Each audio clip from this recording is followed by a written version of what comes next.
And we are live. Hey, what's going on, everybody? This is Nicholas Downey from the Inner Circle Games Network, and welcome to, oh my god, I labeled it episode 34 again. Why do you keep labeling things episode 34? Oh my god. All right, so welcome to episode 36. That's great. That's great. To the Gaming Perspective podcast. Celebrating our 1 year of me consistently screwing up. So welcome and thank you for joining us on your Saturday nights. I hope everyone is having a fantastic weekend so far. I will get to introducing my panel as always. Joining me live from the great Southern United States, Mr. Samuel Tolbert. Hey guys, how's it going? And also joining me from the cold Western Hemisphere of Canada, where igloos and polar bears reside. Oh, come on. I'm not that far north. Damn, but it's so true. Hey. It's so true. It's so true. It's where we go playing hockey on the lake in minus 30-degree weather, and we still fight it out on the rink. Yep. It's so Canadian, it hurts. It's so good, though. Mr. Eric Jackson isn't with us tonight. He had a very busy day, and as we all know, he is the old man of this podcast, so he needed to get his rest. He needs to go lay down. All right. So enough teasing on Eric because he's not here. So this is 1 year of doing this podcast. Officially, it was a year on February the 3rd. But I didn't have the full panel ironed out because for those of you that did not watch the show early on or remember correctly, my original idea for this show was to have a rotating panel of guests every week. And after trying to do that for 2 episodes, that idea went out the window because my God, was that a scheduling nightmare. Yep. So I slowly started bringing people on as guests and I had a lot of help in terms of who to bring on. Big shout out to the big homie Ivan, of course, who's been an integral part of me getting into podcasting and introducing me to people. Because I didn't know Sam prior to Ivan introducing me, and I didn't know Jared really prior to Ivan introducing me. So I have a lot to thank Ivan for in terms of people he's introduced me to. And of course, I've known Eric for a while. And it's just been a really great growing period this past year has been amazing. Not just in terms of this podcast, but in terms of expanding my writing and everything else and getting help from Sam. And this is basically a year of me and Sam working together and then Jared joining us a little bit later on as well. And it's been a great year. I'm looking forward to growing this thing into something even greater over the next year with you guys. And who knows what 2019 will hold. It's been a crazy year already, and we're only 2 months in. So yep. It can only get crazier from here. So that's just my little emotional spiel at the start. I want to thank everyone that supports this show, shows up every Saturday night, or watches the next day. I appreciate all of you guys, the people that send me tweets encouraging this show and enjoy this content. I love your feedback, and I appreciate all your support. So moving right along here, then, we're going to talk about what we've been playing this week. We're going to save Jared for last because he's going to give us He's going to give us some hot and juicy Anthem impressions. Actually, I'm going to go last because I have a little bit of a general statement I want to make. So, Sam, what have you been playing, my friend? I've been playing Metro Exodus, shockingly enough. It's so good, though. It's a good game. It is so good. If you didn't check out our FAQ episode on that, be sure to go check that out. If you didn't check out my review of that, be sure to go check that out. I know there are some technical issues that some people are having with that. 4A Games is on top of it. They're patching that stuff very rapidly. PC patch is already out. Console patch should be out in the next few days. But seriously, it's worth going in on. It's worth supporting. The game is gorgeous. It plays really well. I like the gunplay. I know that's maybe a point of contention, but I like the heft and weight of the guns, the way they whine and shriek and overheat and jam, and the storyline. It's really good. Yeah, I've been playing Metro Exodus. Beyond that, I also got 500 out of 500G in Wrecking Zone. It held my attention long enough to get that. Like, I really do like the foundation they've got there, but the problem is it's just a foundation, and there's nothing else on top of it. So yeah, that's the issue there. Absolutely, and people will get a really in-depth look at Wrecking Zone tomorrow when I release my piece on the website about Crackdown's Wrecking Zone and its goods, its bads, and its uglies. So we're going to move right along to Jared, because Jared has been anticipating Anthem for months now. Yeah, since it revealed. Yeah. And it's been a long time. I've stood by this game more than anyone I know. And as someone who has been ridiculed for their game choices before, I commend you for standing for what you like. So that begs the question, how are you enjoying Anthem? Okay, so where do I start? I've been having trouble figuring out, even before the podcast, where am I going to start for this, because there's a lot to talk about. But let me just quickly put it out there that the game's fun. Take it for what it is. Don't expect a BioWare heavy RPG, because that's not what you're getting. That's not what the game is designed for. It has RPG elements in it. It has dialogue options, and not extensive dialogue options. But you know what? Enough to make the conversations interesting enough. If you're complaining that you don't have 100,000 lines of dialogue and that's what's going to make the game a 0 out of 10 for you, then you know what? You really should not just touch Anthem at all, because you're not going to enjoy it. The game is designed as a looter shooter. Is designed for a long-term investment. It is designed as well for a heavy story RPG element, but for a new IP such as this, you need to understand that you can't just go straight diving in very often with a very heavy story-driven narrative for a single player based on a multiplayer aspect game. There's a great foundation. The story is there for you to have open adventure, to create your own story, yet still enough foundation to give you a background on the world, on the history, the tradition of the Javelins, how it all started out, what's this current situation is, what the anthem of creation is, what the Shaper relics are, and what you can do, and how it can create things randomly. It's a very interesting story. It's a very creative world. It's beautiful. It's vibrant. It's dynamic. It's one thing that you need to understand. If going into it with a long-term outlook. Don't go looking for a short-term game, because that's not what you're going to get. This game is designed for a long-term output. The gameplay is really fun. There are still bugs and issues and crashes and stuff like that. But in the end, I think the game definitely should have been maybe rated a little bit higher. But for now, people are going to have to wait until my review comes out to find out more. For sure.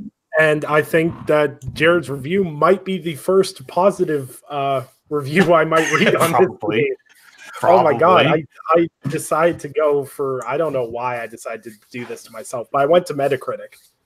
And I was like, seriously, there's not a single site on here that's recommending this game. No one's going against the wave for the clicks. Come on, man. I'm surprised. Jeez. But no, I've said this a million times. Service games typically don't seem to review out the gate well, but we've seen tons of games come back from bad reviews.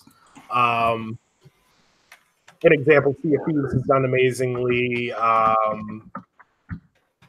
The service games in general, even The Division, came back huge and fixed a lot of their problems across DLC.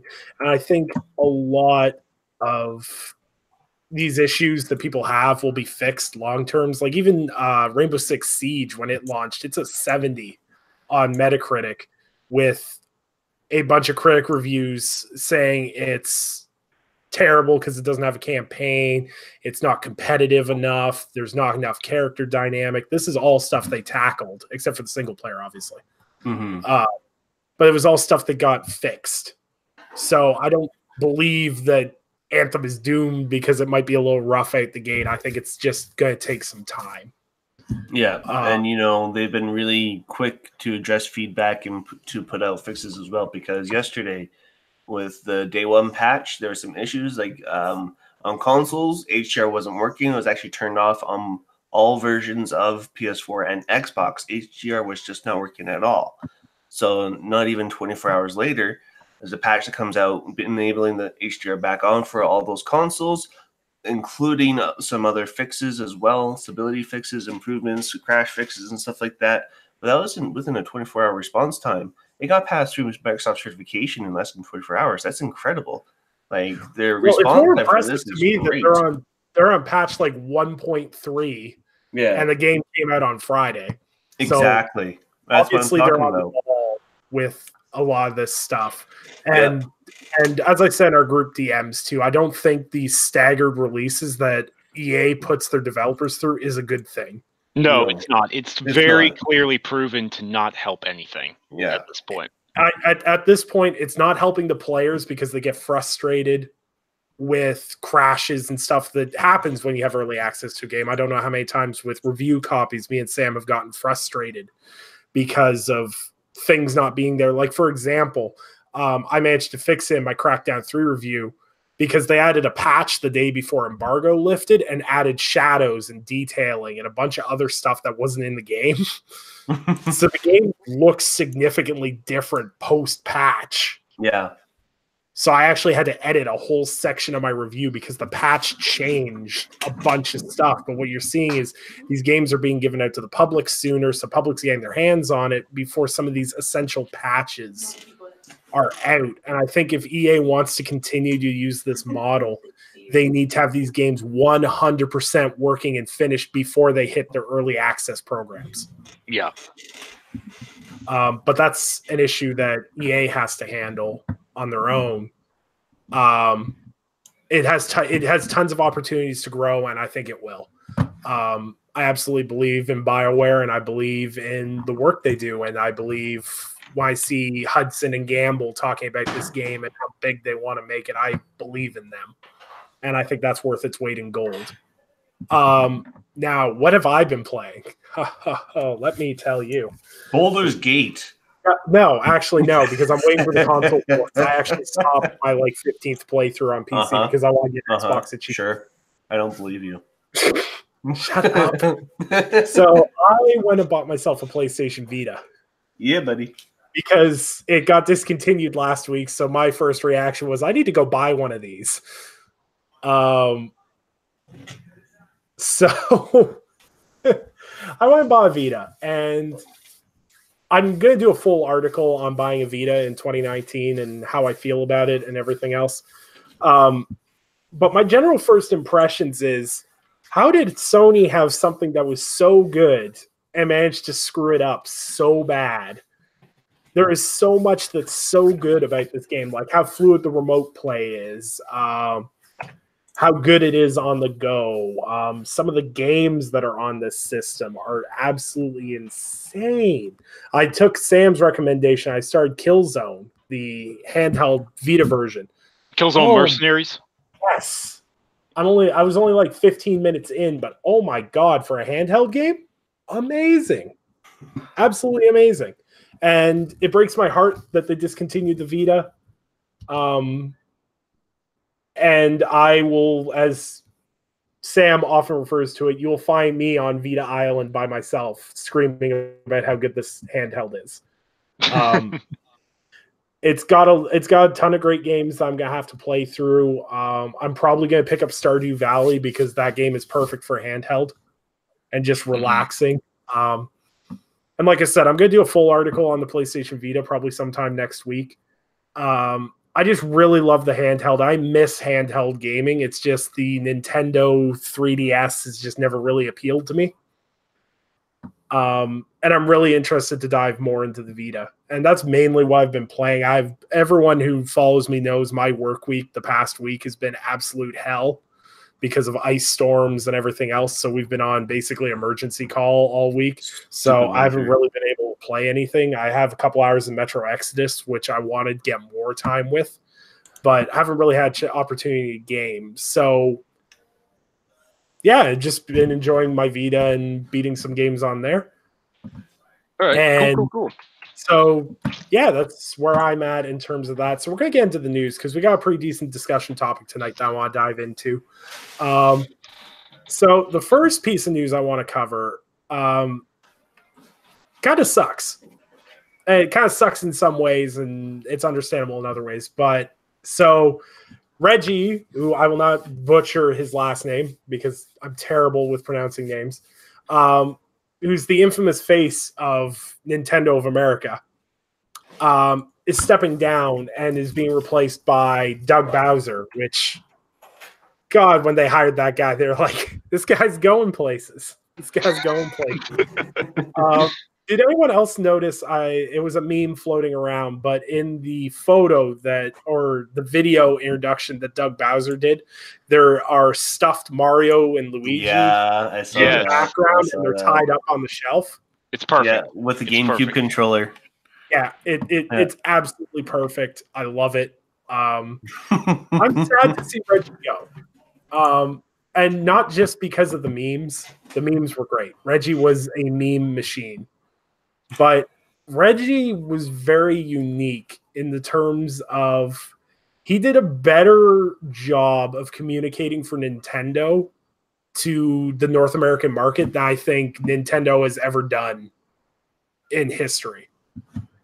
Yeah, and he came in at a very important time too, when Nintendo had really just suffered I'm not going to say first loss, their first real loss. Like Sony was kicking them around a bit. They needed morale, they needed hype. Reggie came in at the right time, and he absolutely delivered.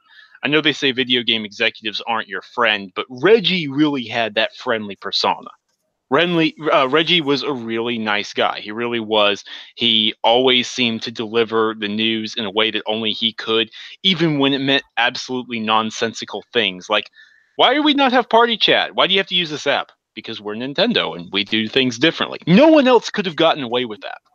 No one else would have managed to do that. And like you said, the man was a meme machine. He was a walking meme, from his body being ready to him showing up, being all about kicking butt and making games.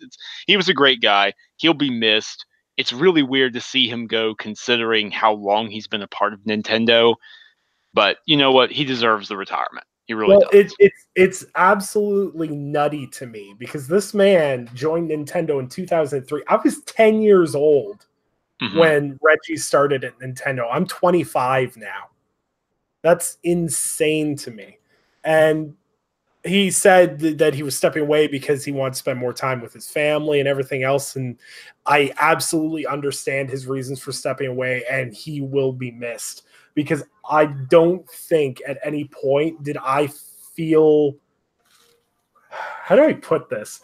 There's just something that's so likable about Phil Spencer, Sean Layden, and Reggie all on stage. There's something about those three guys and how they interacted and everything else just makes you forget about all the bullshit that goes on in social media, all the tribalistic attitudes that people have. They have the same gaming mentality, the same kind of outlook for what gaming should be. Yeah, exactly. Like, these guys all represent companies that are vying for market share, but at the same time, they had a very professional and even friendly banter back and forth constantly. Yeah, they're friends. How can they not be friends? Like, they're in the gaming industry together, not to be head to head like a sports team against each other. They're competing brands to innovate and bring more creative ways for gamers to enjoy gaming. I'm not sure if people remember the quote. I'm pretty sure it was either Sean Layden or Reggie. I cannot remember. But it was from the Game Awards. And it was in terms of that, yes, Microsoft, Nintendo, and PlayStation are competitors, but at the same time, they're all about expanding the video game medium as a whole. And it's about expanding that passion to more and more people in any way possible. Yes, that makes the companies more money, but you actually believe them. Like, you know how there's corporate CEOs where you don't believe anything that comes out of their mouths. With these guys, I feel it. Like these guys legitimately enjoy video games, and they're doing this as a job because they enjoy it, and obviously they make money. But they play games too. Yeah, and that's the thing. Is like Sean Layden quite openly plays games and talks about games. Yoshida's notorious. I remember him posting, I think it was Blood Bowl or Platinum or something. I was like, how do you run a company and have time to do that? But it's sad to see Reggie go. And I don't doubt his successor is going to be less successful or anything else. But it'll be Reggie has huge shoes to fill, and Bowser has his work. I can't even. Bowser has his work cut out for him. I can't even. I'm just gonna refer to him as Doug. I can't. No. You gotta say Bowser. You gotta do it. Just do it. I can't even. Just do it. Do it. So, Dreams. Get into a little PlayStation news here. So Dreams is launching into what's called Early Creator Access, which is an interesting choice of words for basically being this is early access, but it's not early access because PlayStation doesn't let early access happen. Well, geez, PlayStation, if you're not going to do early access programs, I'm going to do one on our own. Ha ha ha ha. Yeah. So Dreams is coming early access later this spring. It's receiving a price cut, which I didn't realize there was a set price for this yet. But basically is for $29.99 US and $39 Canadian.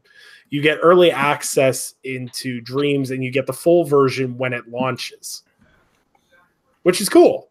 Xbox did this with a handful of games. We Happy Few was a game like this where all games in the Xbox game preview slot, if you buy any of them in the game preview program, when it launches, you get full access to the game. I'm talking more about the price cut more than the full version. The price cut.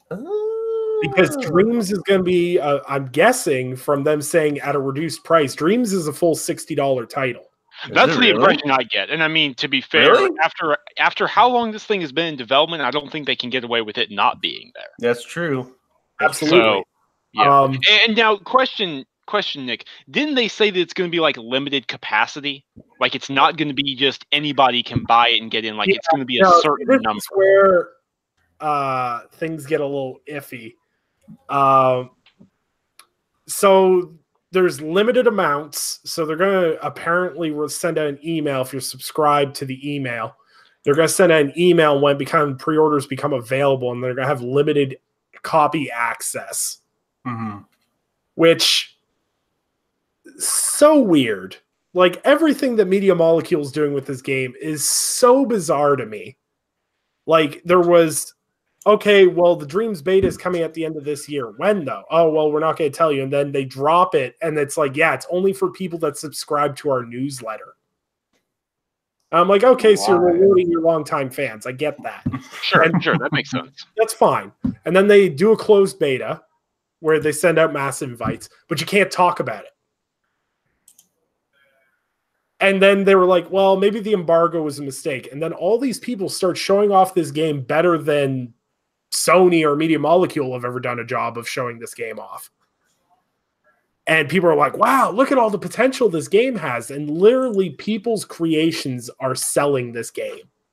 Mm-hmm. Right. Oh, it's incredible what people can do. Like that. Wow. Wow. Absolutely amazing what people can do with Dreams. And I think the more people that get physically hands-on with Dreams, they're going to get it. Dreams is not a game you can watch and be like, yeah, I'll play that. Dreams is one of those games you need to physically play to get. It's so unique. I've played it a little bit, and it'll teach you everything you need to know how to do everything you want to do in that game. It's a very extensive and very well planned out and thought out tutorial to do step by step on how to do things properly and correctly. Just the way that you can make things, though, then it's designed and it's overall for what it is. It's very impressive. Like it's a game that's a game engine, basically. Yeah. Well, the thing is, it's like what I've seen with my for friends. They're like indie developers. What they've managed to make in Dreams is insane. But then there's like people that were popping up that basically got Twitter famous overnight and gained thousands of followers because they're like, hey, I made like that gentleman. He had like 8 followers and he made that FPS game. Mm-hmm. And people were like, wow, this is insane. And someone was telling me that he actually got picked up by a studio for game design. Yeah, and there's someone that recreated Dead Space, the intro for Dead Space in Dreams. Yeah, and like that's incredible. This is going to be a big deal for game developers to see creative talent that otherwise would never have been highlighted. That is by far the biggest deal with Dreams. Yeah, that is by far the most important thing about this game. Like, I don't think I'm going to spend a lot of time making stuff in Dreams, but I'm going to play the hell out of other people's stuff. like the best I could probably come up with is like stickmen fighting each other somehow. Yeah, man. I won't even be able to do anything. Yeah, like, tried. Like, no matter how intuitive it is, people need to understand. I've got the like artistic ability of a spoon, so my ideas of coming up with video games, I'm like Michael Bay of video game development. I'm like, how many explosions can I fit in this frame? Oh Lord! I'll let you Steam Early Access. I'll call it Explosion Simulator. Oh jeez. But no, I'm really happy Media Molecule's doing this. But this does raise a question I wanted to ask you guys. Mm-hmm. When's the full version gonna actually come out? Man, that's the other side of the coin, right? Because this is early access, and to be clear here, they're saying spring. They're not actually giving this a date. Yep. And knowing them and how they've been with this, when they said the beta's coming in 2018, the beta's coming in 2018, and it came like late December, they finally talked about the beta coming, and it arrived. So with that in mind, guys, I would not be surprised if it's like May 31st when this thing launches in early access. I would not be surprised at all. And I know some people are going to be upset about this, but I'm going to tell you right now, Dreams is their big fall game. The full release of Dreams is their big fall game in September or October. I'm guys. Sam, that's spicy. That's spicy. It's also accurate, and you know it. Baby, it's hot, and I know PlayStation Bras in the chat, and he will definitely be recording a video calling you out on your bullshit. But no, I think Dreams will do okay. I think this early access is a good thing. I think the more people can get their hands on it, I think what would be smart with Dreams if they do launch it is a free demo.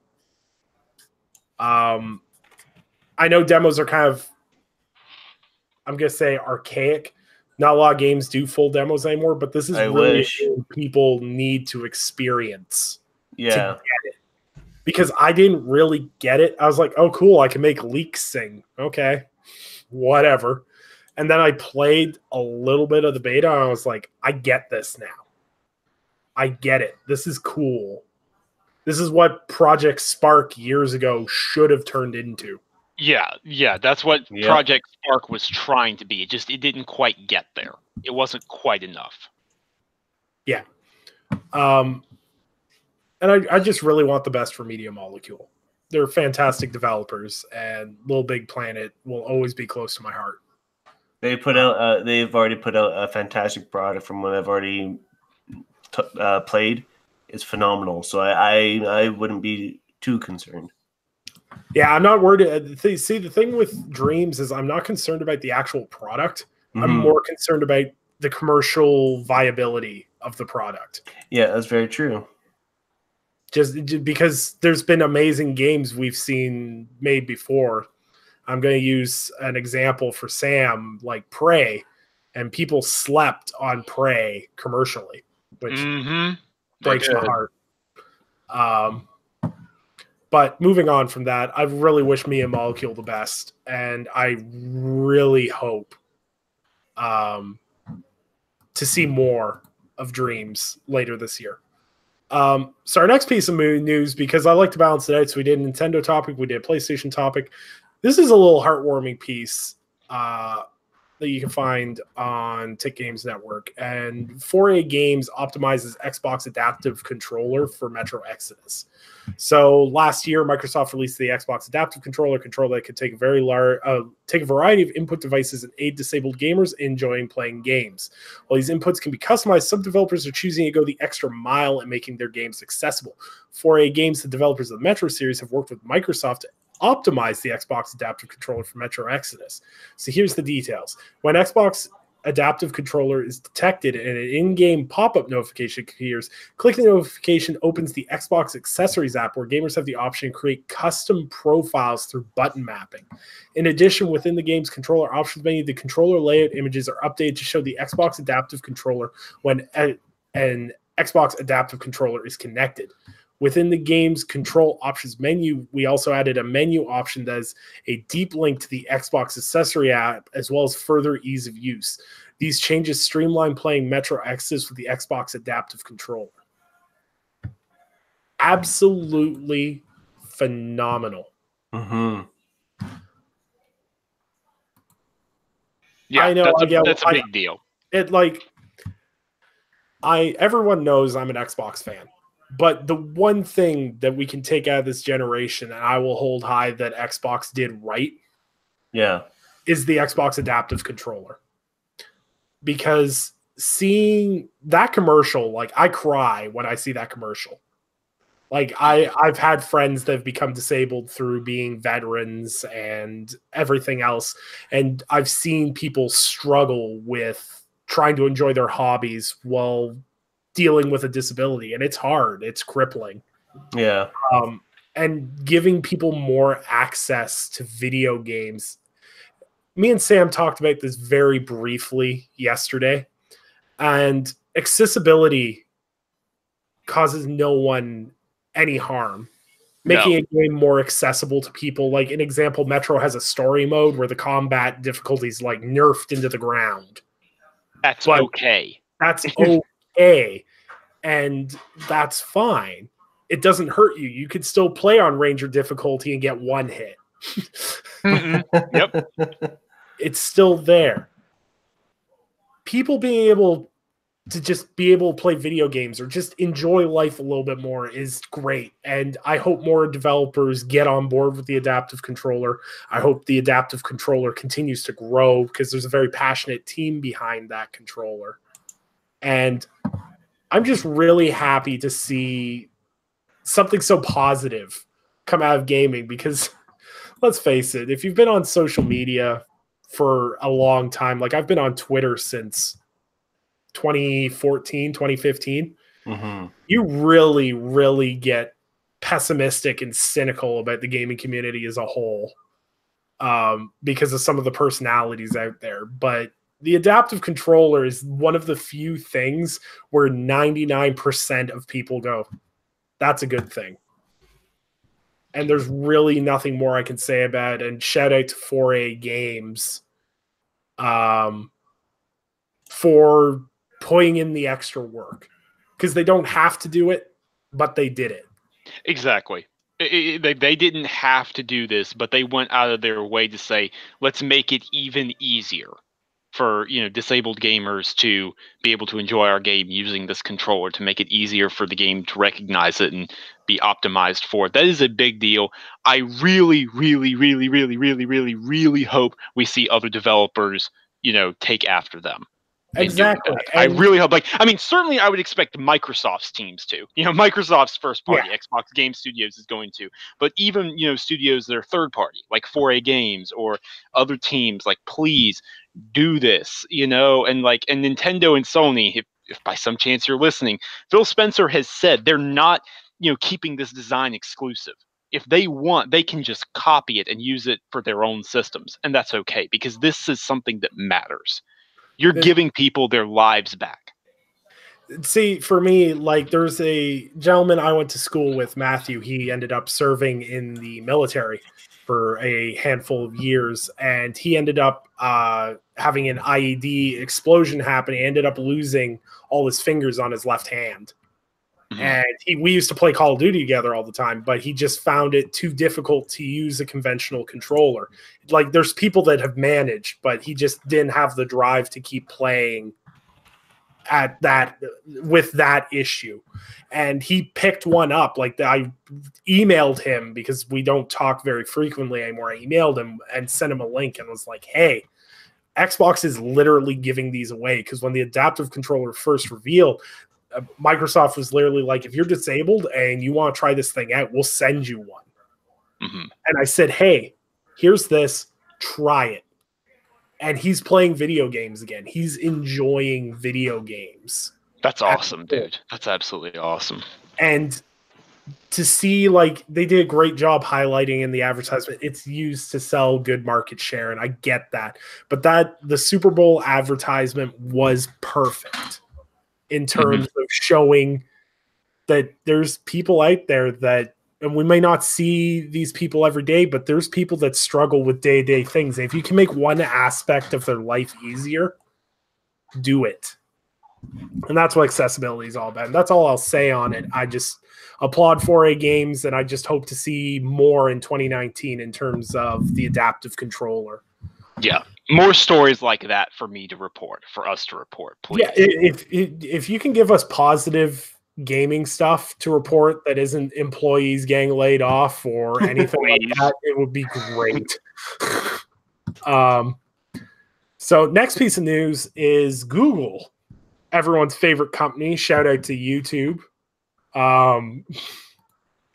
So Google is going to announce their gaming initiative during GDC in March. So tech giant Google is preparing to announce their new gaming initiative during their keynote presentation at GDC in March. Google is hoping to make a big splash in the media with their announcement by inviting games journalists from all over the world to attend their conference. As of this writing, it's not clear what projects will be announced. The company has been notoriously tight-lipped of their plans. So Google. The guys I've been saying for months now that there is a storm coming. Literally, Google has fucked up everything I love. So you can understand why I'm a little hesitant on the video game space allowing Google in. Because, back in my day, YouTube was about the content creators. Yeah, it's just, I mean, to be brutally honest, let's just cut the crap right. There is no reason to be optimistic about this at all. There is no reason to trust Google to... This is the same thing as Amazon. I'm sorry. I don't use Amazon because I think, as a whole, I feel the company is inherently evil. And when I say evil, I don't mean it's like Saruman in a tower evil. Though Jeff Bezos with a staff and a wig like that kind of works. You think they're building an army worthy of Mordor? I don't know. I've had a couple of friends that have worked for Amazon, and let me tell you, they have some stories. Okay, but seriously, back on track. So Google's stepping into the console space. Big companies have tried to break into the console space before and failed. An example, the Ouya and the whatever the hell the Apple console was called. What the hell was that? I can't even remember the name of that thing. Yeah, Apple. Hold on. Apple video game console. It's gonna bug me. Pippin, released in 1996. It is the ugliest looking thing you'll ever see. It sold a whopping 42,000 units. Well then, in a year. Its introductory price, this is the best part, its launch price in 1996 was $600 American. Wow. So there you go then. So people have tried to break into the market before, and it has not worked out on them. However, with the popularity of game streaming and streaming to devices, and with how well Google's tests worked with Assassin's Creed Odyssey, this is definitely something people should be keeping an eye on. Because the thing is that if Amazon and Google decide that they want to come into this space and they decide they want to use some of their massive amount of capital to start picking up developers, we're in trouble. We're in serious trouble. Because they have billions to burn. that they can drop on a project and then turn around, as Google does, and go, okay, we tried it for 8 months. We're not going to. Now, to be fair here, I don't think that – I know when Jason Schreier initially reported on Google entering the gaming space, he said they were going to be making major acquisitions. I don't think they're going to be making too many that'll be too major. And the reason being, I think people are aware in the gaming industry of Google's reputation of being flaky, of not actually committing to stuff. I think people have seen what happened when Amazon acquired Double Helix, and in 9 years, or not 9 years, excuse me, in 6 years, what have they had to show for it? Nothing. Yeah. Absolutely nothing. So I think people are aware of that, but nonetheless, this is something that, and we're going to get to this topic in a moment, in a bit later, that when it comes to Microsoft and their streaming plans, like, there's a reason they're doing this. They're trying to get ahead of Google. They're trying to beat them to the punch. They're trying to solidify themselves here. The absolute thing is that what everyone, let me phrase this. As a general rule of thumb, the gaming community does not like money hatting. Coming in, not having an understanding of something works, and just taking it off the market because of money. Yeah. An example, the Epic Games Store. Not a lot of people are a fan of them not having 90% of the services all other launchers have, and then money hatting games onto it to force you to use a store that's underdeveloped in comparison to its competition. And the thing is that the video game industry as a whole has been fighting against being bought out. There's been a basically under-industry war with companies like Tencent. Vivendi is another one. Ubisoft has been embroiled for years in keeping Vivendi from buying them out. And I do believe last year Ubisoft finally purchased back all the shares from Vivendi. So Vivendi has zero input in Ubisoft now. But Chinese tech companies have been trying to crack into the video game industry for a long time. I think Google and Amazon are going to try the same thing. I think they're going to try to buy shares in large companies or try to buy out huge developers to try to control the market. And I'm not a huge fan of people just throwing money around for the sake of throwing money around. Because as Sam said, Google's thing is they buy something huge and then they're like, this takes a lot of effort. I mean, you guys know that Google Hangouts is going to be depreciated in next year within about 12 months. We're going to have to stop using Hangouts eventually. We're going to have to find something else. Here we go. I mean, look at Office shares versus Google Docs shares. Yeah. It's not even remotely close. It's something like 90 to 95% in favor of Microsoft Office. Now, to be fair, Microsoft played that really clever, so that plays into that kind of thing.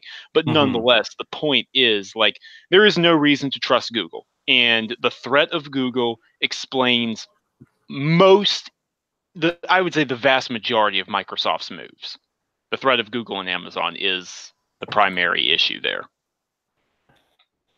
The thing is, and people can fight on it as much as they like.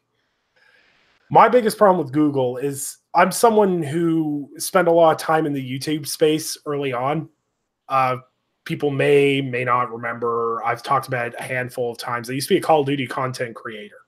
And that was during the prime time of YouTube. I say prime time because it was really fun to make YouTube content back then, because it was all about gameplay and not everyone was doing it. It wasn't as oversaturated as it is now. And slowly watching YouTube go corporate, like eventually when you make massive amounts of money, you go corporate. But just generally being out of touch with your audience is painful. We use the most recent examples of Google and YouTube. YouTube used to say, you're in charge of monitoring your community and your comment section. That's your responsibility as a creator. In 2015, they took away 90% of the controls to control your community and comment section. They were like, don't worry, we'll take care of it. And now they're saying, they're going, yeah, if you have a really toxic comment section, well, we're going to demonetize you. So I can't control my comment section, but if my my demographic is toxic, then I'm not going to make money. So what you're now going to see is you're going to see legitimate content creators get trolled by toxic sex. Mm-hmm. The community from Reddit, 4chan, whatever the site may be. They're going to go to videos, be toxic to demonetize channels. People are going to use... Go ahead. Sorry, I didn't mean to interrupt you. It's just... People are going to use this militaristically because the problem is Google thinks we're in some kumbaya scenario where everyone's nice and everyone plays nicely. But in reality is if someone can manipulate the system to work for them, they'll do it. It was the same thing as when everyone was going through that whole flagging scenario where random people were flagging their videos for copyright infringement. Mm-hmm. It's the same problem. People are going to abuse the hell out of this system, and Google just doesn't care. Their quote-unquote YouTube update videos are insulting to anyone that considers themselves a quote-unquote content creator. And I don't want them touching video games. I think video games are progressing as a medium very well. They're progressing very well, and we don't need Google and Amazon. I see nothing good coming from this. Yeah. That's just the reality of it. And the fact is, it's not that Google thinks we're in some kumbaya, dude. It's that Google doesn't care. Google is one of the richest companies on the earth. They have billions upon billions to burn, but they can't hire a handful of staff to make sure that YouTube Kids doesn't have Nazi propaganda or disgusting, disturbing videos that I won't talk about here that ends up in those channel recommendations. Like, the fact is you can't get a hold of a human being if you're a YouTube content creator. They're so ridiculously out of touch because they just don't want to spend the money.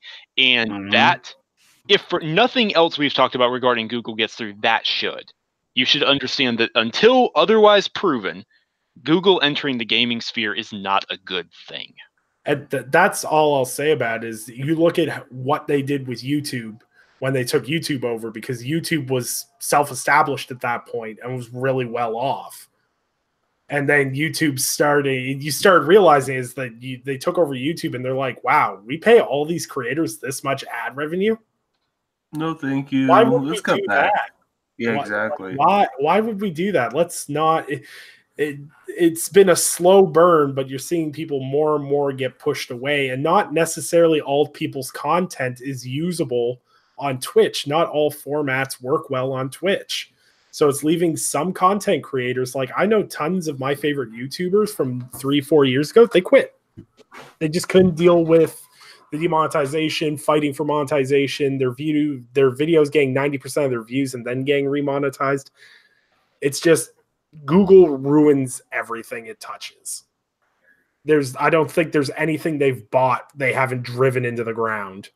Mm-hmm. I could say that with Microsoft too, because Skype was doing pretty decently until they bought that. But moving right. So this brings us into our next topic. This is our discussion topic for tonight. And I'm not gonna lie, the discourse around this topic has been fucking garbage. Oh god, yeah, it's been interesting to watch, to say the least. So, there was a leak, and I use leak in the biggest quotation marks in history, that Xbox Game Pass is going to be coming to Nintendo Switch, along with Ori and the Blind Forest and Cuphead. Mm-hmm. Which, you know, those games in my head, I'm like, those are good Switch games. Like when I saw Cuphead like when the Switch came out, I was like, you know what, Cuphead on the Switch would be amazing. And people are legitimately losing their minds right now, like collectively losing their minds over everything in regards to this. And I frankly don't understand it. Mm-hmm. What are your guys' base thoughts about Xbox Game Pass coming to Nintendo Switch? Jared, I want you to take the lead on this. All right. Well, in my mind, it's a bit of a win-win. Like, you're bringing a very extensive catalog of actually pretty good games based on the Microsoft PC ecosystem to Nintendo Switch. So you're all of a sudden making all of these titles portable onto a Nintendo device. And since these Nintendo players are restricted to only so much of a library, like it's still a very new platform, so there's only so much out for it. Now all of a sudden you provide over 200 games to Xbox Game Pass using the Xbox Live Gold service. You're gonna have droves of people going to that because all of a sudden you can play Halo 5 on the Nintendo Switch, you can play Gears of War 4, you can play Saints Row, you can play like any game that's on Xbox Game Pass on the Nintendo Switch. Like, how appealing is that? It's extremely appealing, and that's exactly the goal that Phil Spencer mentioned when he said that he wants to reach 2 billion gamers. How is he going to do that? By getting as on many platforms as possible. So this is a big step one. If this is actually true and it comes out, and Microsoft and Nintendo have teamed up to have a partnership on sharing games together, it's just going to change the industry, I think. And it's going to be a massive, big step into a giant puddle of unknown situation of what might happen or what could happen, I think. That's pretty good. Right, absolutely. Sam, if you want to tackle this one, because I trust your knowledge on this very well, and I've got a little bit of a different perspective on it that I think you guys will have. So, okay, that's fine. Yeah, so I'll admit, when this first sort of came to light, and there have been rumors actually since last year, if you've been paying attention, really. But when this stuff really came to light over the last week or so, I'll admit I was kind of skeptical at first. I was kind of, I'm not so sure about this. What are they getting out of this? But actually, shout out to Zedox, who's in our chat. And I've been talking to him, a little bit about this. And he really helped me understand why this is a good thing.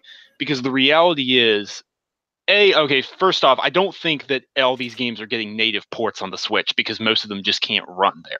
Like Cuphead and Ori, sure, if they're heavily downscaled, but like Halo or Gears, like whatever Ninja Theory's game is, Fable, come on. They can run at 200p. No, oh god. Oh god. Have you seen like City Skyline on the Switch? So don't tempt these people. It's so bad. But no, so if it's being streamed, if Microsoft wants xCloud everywhere, they're trying to play chess. They're trying to make the right move here to get out in front of Google, to get out in front of Amazon. Sony isn't really doing anything with PS Now, so they don't need to worry about them per se with that, despite PS Now having been around for a while. And they essentially hijack Nintendo's services. They get users on the Switch used to Xbox Live, used to xCloud, whatever it ends up being called officially, and they can have them running on Azure servers, have them streaming games through there. That's a significant chunk of revenue that they can bring in, even if it takes a little while for it to take off. And like you and I were talking about this morning, Nick, imagine if you're playing Halo and it's like, okay, I got to go to work. And so you've got a train ride or a cab ride, and then you can keep on streaming it on your Switch. And you can keep on playing it there, or you can play it at your lunch break. And then when you get back home, you can keep on playing it natively on your Xbox Scarlet, the Anaconda or whatever. Like, that's a big deal. Yeah. I understand people are upset, but honestly, there's no reason to be when you really think about it. The days of this kind of tribalism are over. They just really are over. That's all there is to it. Because if you want the best quality experience, you're obviously going to go with native hardware. Because you can't overcome that. Streaming is always going to be inferior to native hardware. But if the streaming provides a good experience, then the streaming can be fun to do so, worthy of playing the game or whatever, then that becomes enjoyable. They can market that to these 2 billion gamers, that market that they want to reach out there across mobile, across Switch, people who aren't going to pick up an Xbox or, weren't going to anyways, and they can reach them. They can spread Xbox Game Pass. They can get that as a service. They can get Xbox Live out there. I'm not sure how they're going to handle paying for Live, if that's going to be incorporating Game Pass. They have questions they need to answer. Make no mistake, there are questions they're going to have to answer. Their PR is going to have to be on point for this. But if they pull this off, this is the next big thing. It really, really is. Yeah, absolutely. And I don't know, I've been gaming since I was 3. I started in the PC space versus the console space, and I moved into Nintendo consoles, and I've pretty much owned every console since the PS3, Xbox 360 generation going forward. I've never not owned a console from each company. And I just don't understand where being able to play your games everywhere and owning your games in general and being able to play them across all platforms is a bad thing. Right? I don't understand the hubbub about this. And really and truly, as a general consumer, even if long-term wise, even if Xbox went, we're not going to make Xboxes anymore. You can have all these games on stream services and blah, blah, blah, blah, blah. Okay. I don't really... Thing is people get too wrapped up in the brand around the platform. And I think if people are reading this as Microsoft is leaving the hardware space, I just think you're wrong. No, that's just flat out incorrect. All these people that are sitting there going, this is proof they're going third party. Yes, they're going third party and buying studios and making hardware announcements and have one of the largest hardware teams in the gaming space. Yes, they're absolutely moving away from making hardware. What this says to me is that this is Microsoft going, Switch is doing really well because it's a handheld. Should we make our own handheld? Nah, they're doing it better than we do. Think we could pitch being able to put games on there? Why not? I think they don't have to invent. They don't have to between mobile and the Switch. I think they can make a killer one though. If honestly, I think they should take a Surface design and cut it down a little bit and make their own portable device through the Surface and for Xbox branded xCloud. And you know what? I'm kind of hoping that the console, the streaming console next generation, the $100 one or whatever it is, I'm kind of hoping it's not a localized at-home console. I'm kind of hoping it's actually a portable device. You're going to have to keep on dreaming on that one, buddy. I know. Our Surfaces are going to get more affordable, and people are going to that will be a way. I think that's how Microsoft's going to tap into the more mobile market. Yep. I think that'd be a good way for them to market their xCloud game streaming. Is you can buy this device. It's not very expensive. It's $100, but you can play full console quality gaming on the go. Yeah, I don't think Microsoft needs to make a handheld. There's no point in their history where I thought, they should make a handheld. I think they should make one. Screw you, man. Screw you, man. Fair play to you. I don't think the handheld market is a really fickle beast. We've seen it with PlayStation. They knocked it out of the park with PSP, and they completely bumbled the Vita. Nintendo has been the god tier in the handheld market since they began. Yeah, basically ever since my first handheld was a Game Boy. Who didn't own a Game Boy, right? Yeah, I had a Game Boy Color. It was lime green, and I'm pretty sure I still have it somewhere. I just don't understand it. I enjoy playing games across all my platforms. The only thing that minorly inconveniences me is having to have 3 separate boxes to play everything. Legitimately, when people are like, well, if all games go everywhere, then what console would you choose? I'm like, I'd probably drop $2,000 on a PC and play everything on PC, but that doesn't really matter, does it?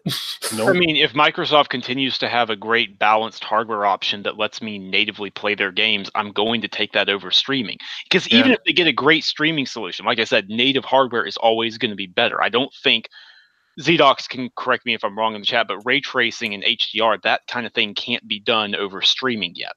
Unless I'm mistaken. Streaming is likely going to be limited in frame rate, at least for a while. And that's okay, as long as they can get it solid and working. That's the main important thing there. But, as long as they've got the hardware that they keep on investing in, they make the best gaming hardware, then options are a great thing. Mm-hmm.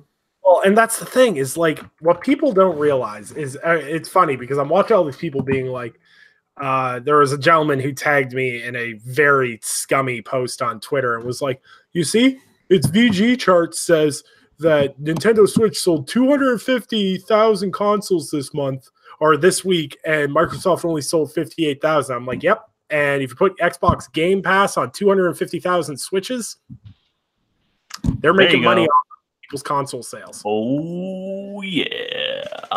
If the thing is that Microsoft is optimizing how they are changing the game in essence of how they make their money. I do not for a second believe they're leaving the hardware space. I think they're just realizing there's better ways to make money than selling hardware. Because having to rely on your console to sell 100 million copies to do gangbusters, it's not a great business practice in any model business. Like if I told Sam, I make doodads, for example, but if you want to make a buttload of money, we're going to need to sell 1 billion doodads. Or can I pitch you and go, if I can convince 5 million people to buy doodads, but again, convince other people that own a different doodad to also cross-buy stuff, it's an easier pitch. And that's just the general consensus I get. I don't understand how, as a consumer, this should not bug you. Mm-hmm. As a tribalist fanboy, this is going to annoy the ever-living crap out of you. Mm-hmm. And shout out to all the people that are like, oh, I miss when the gaming market was competitive. Microsoft and Nintendo are just teaming up against Sony now. You guys are stupid. Honestly, never giving them my money again.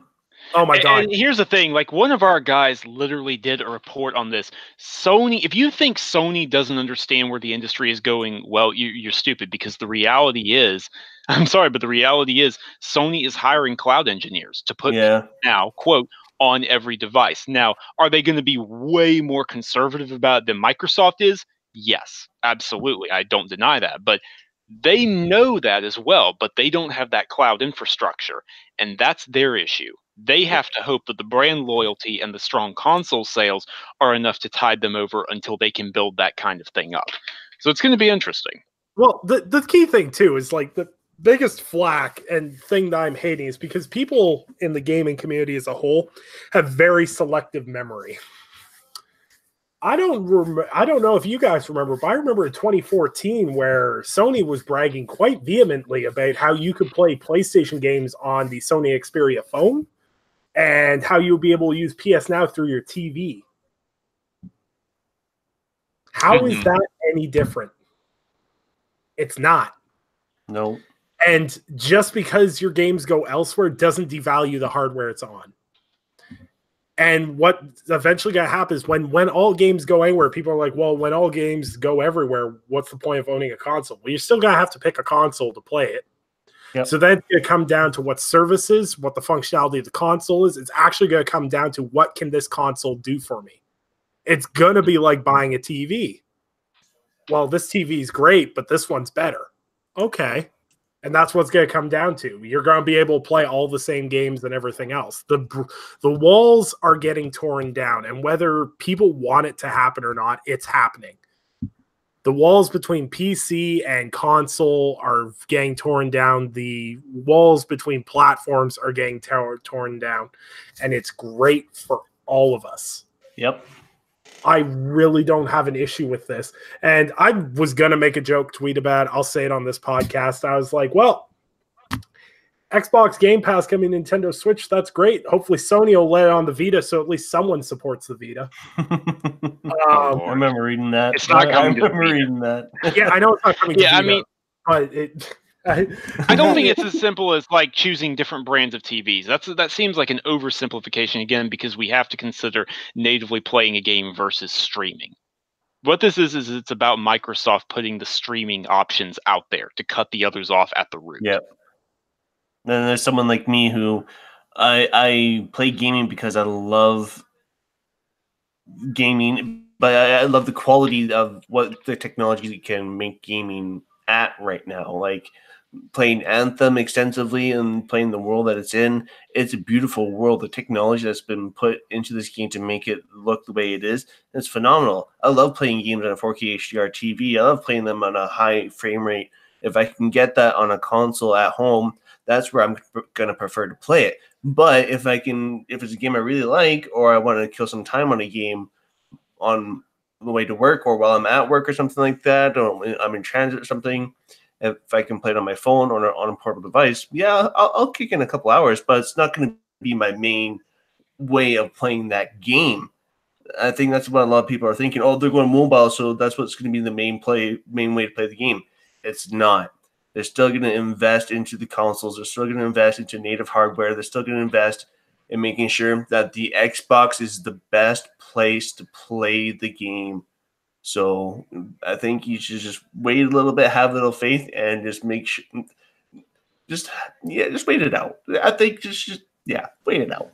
The thing is like, it frustrates me because I don't understand the brand loyalty aspect. I don't get it. Like, I'm an Xbox guy because I play multiplayer games with my friends, and all my friends are on Xbox. Yeah. Been that way since I ran a clan back on 360. I started doing game battles and everything else, doing MLG events on Xbox 360. My friends moved to Xbox One. That's why I bought an Xbox One.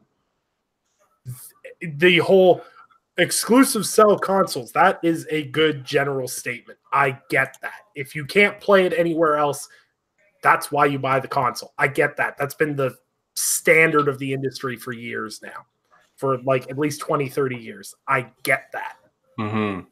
But if you don't think gaming is going to evolve past this point, you're crazy. It's crazy that people are more invested in the brand than the idea of gaming expanding. And to me, and people sat there, like, I had someone crawl into my Twitter mentions and go, well, then why the hell would I buy an Xbox? I'm like, you don't own an Xbox now. Why are you complaining? This is my biggest thing. Like, there's guys, they'll crawl into my mentions whenever I'm like, I don't care the hardware I play on. Like, if Microsoft went third party tomorrow, okay, I guess I'll play multiplayer games on my PC and my PlayStation. Exactly. I really don't care. Yeah. I'm not emotionally invested in the brand of the console that I'm playing on. Well, you have multiple consoles. It's not even that. This isn't like all consoles are different anymore. They're just PCs dummied down. This isn't like back in the day where, discs, cartridges. It's not like that anymore. Like, these consoles are just basically dummied down PCs. And that's what it is going to be going forward. They're more PC based because it's easier to develop for, and it just makes sense. And like, if you don't want to buy a next gen Xbox because you can play Halo Infinite at 30 FPS, 720p on the Nintendo Switch, eat your heart out. I don't give a shit. Congratulations, Microsoft's still getting your money from Game Pass. Well, I and don't most likely Xbox Live. Like, the thing is, like, there's some people, and I will address this. There are some people in the community that are like, oh, well, as long as Microsoft's making money, who cares? I agree with that to a point, but I don't think necessarily that should be the answer to, like, at this stage of the game, it doesn't affect me, so I don't care about it. Mm-hmm. Well, yeah, well, and that's implied in the statement. I'm saying as long as Microsoft is doing the right things for us, the consumer, and the industry. Obviously, if they go against that, we have a problem. Yeah, and exactly. And the thing is like, people try to make this sound like this is a bad thing for the industry. Okay. So if it was a bad thing for the industry, there'd be absolutely no one buying Xboxes right now. Yeah. Exactly. Like, yeah, people Xbox are buying them. Any NPDs or anything, but have they really put out any games that are system sellers? Call me when Gears 5 comes out. Call me. Well, Ori will be out before Gears 5.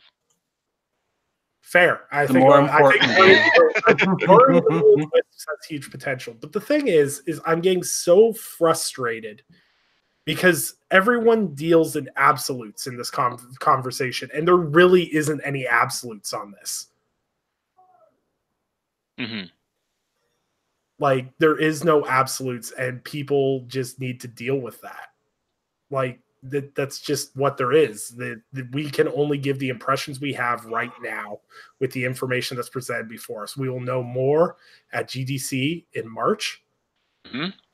And we will know, obviously, much more at Xbox's E3 in 2019. It's going to be a big year. I think it's going to be a really big year. And I really don't think people need to be expending the energy they are in terms of what's going on. Everyone's taking this to a whole insane level that isn't necessary. Yeah. And the discourse around it is terrible. If you're cussing people out about Game Pass coming to Switch and that they're a terrible fan because they're not upset about it, you're just as terrible. Check your behavior. Check yourself before you wreck yourself. Because it's this part of video game discourse I hate. It's the reason I hate Twitter. Is because like I had people at me and go, well, why aren't you talking about this? I don't own a Switch. It doesn't really matter to me. I bought a Vita. Mm-hmm. I bought a Vita in 2019. And my wife's laughing at me.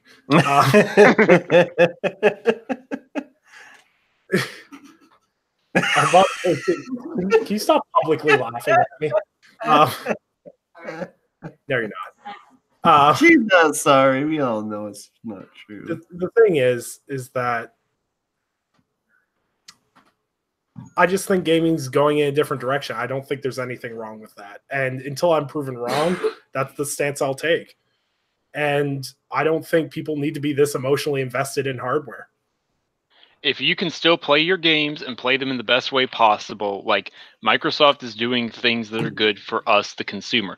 That's why they just opened a massive studio and they bought 6 others.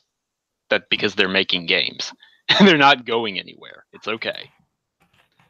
Yeah, absolutely. And I think it's